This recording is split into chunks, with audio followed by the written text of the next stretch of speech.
idea of deregulating the financial system. You might as well deregulate traffic. It makes just about as much sense. But you know, these are ongoing conversations. I don't know which is worse, tearing down all the regulators and putting them out of business, or unfunding them so that you think you have a regulatory system when they actually don't have any money to do their job. Either way, we still have to take personal responsibility. Is that helpful? Good. Okay. Yeah, George.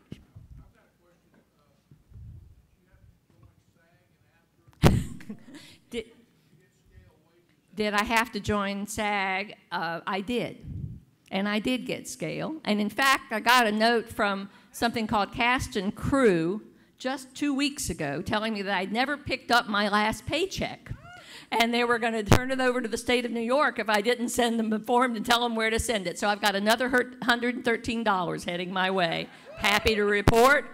You know, I worked at SAG. I had to sign my, oh, it was so much fun. I had to sign my timesheet every day. I got to eat at the little mess the catering people would set up every day. I was like a kid in a candy store being behind the scenes at the making of a movie, and just don't get me started on it because we'll be here all night. It was just a hoot.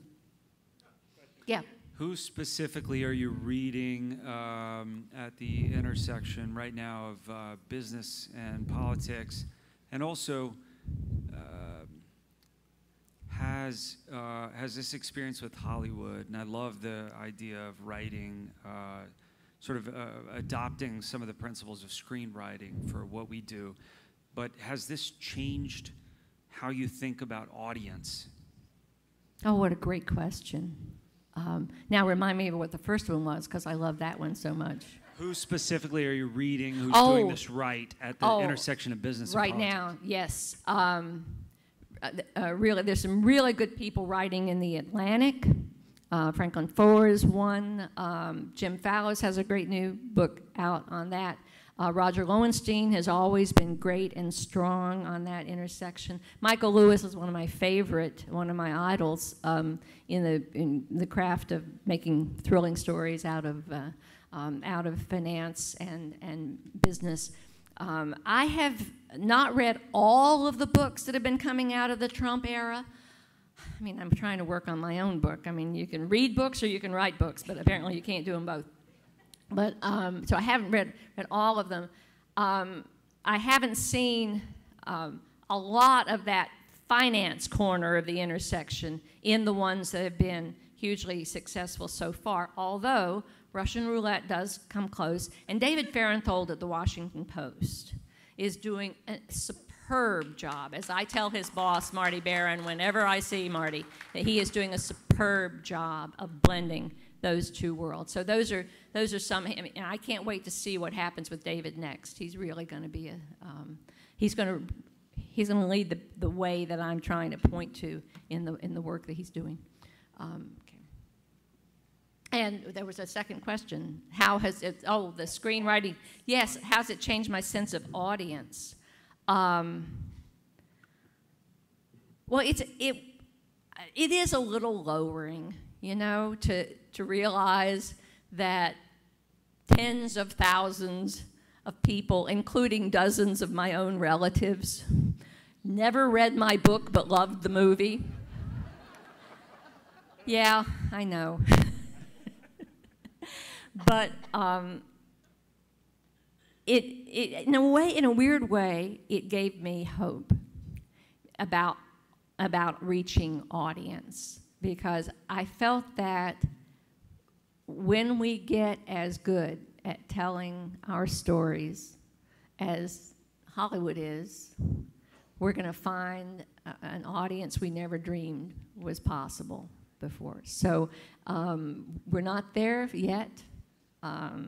And when I tell you need to do more stories about finance/politics, you're going to say, oh, God, they've got all those numbers in them. That'll never get us there. But I do think that seeing the audience that HBO created for that story. This is a story about a con artist. It involved Wall Street. It involved numbers. It involved finance. And it was the third top-ranked debut movie for HBO in its history.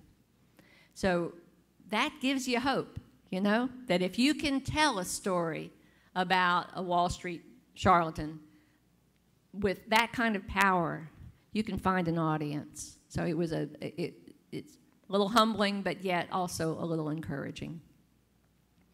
Others? Yes. Hi. Do you do an outline, or how do you plan out how you're going to structure your stories or your books when it's like a long form and involving a lot of scenes? Yeah. One of the first things I do when I'm organizing a story is start building a timeline. I've mentioned this to some of the students who were talking with me earlier before dinner. A chronology, a master chronology. By the end of the 1987 book, the master chronology was like 300 pages in an e-file, so yeah, they're big. But every time I learned a fact and knew when it happened, I put it at the right spot in the chronology. This is just, to me, it's always been an essential tool, whether it was a Sunday feature for the business section or whether it was a long-form narrative investigative project. You have to have clear in your mind a sense of what happened when, and then what happened next, and what had happened before. So the first thing I do is start figuring out the timeline. Outlining is sort of in the mind of the beholder. I'm not sure if what I do is necessarily outlining, but I do try to find the architecture of a story, you know, figuring out what foundation it has to go up on and what has to come next and what has to come next. So I do tend to sort of write those out. Some of you may know, because you've heard me talk before, that I use voice recognition software to do all of my writing. I was injured with carpal tunnel injury in 1998, which just stubbornly would not get better. And so since 98, when it was introduced, I've used, this is not a plug, Dragon Naturally Speaking as a continuous voice recognition program, and I've done all of my writing that way. And you know, since you're just sort of speaking these things, I found it helpful to have a list of the points I wanted to cover. But the key essential first step for me is formulating that.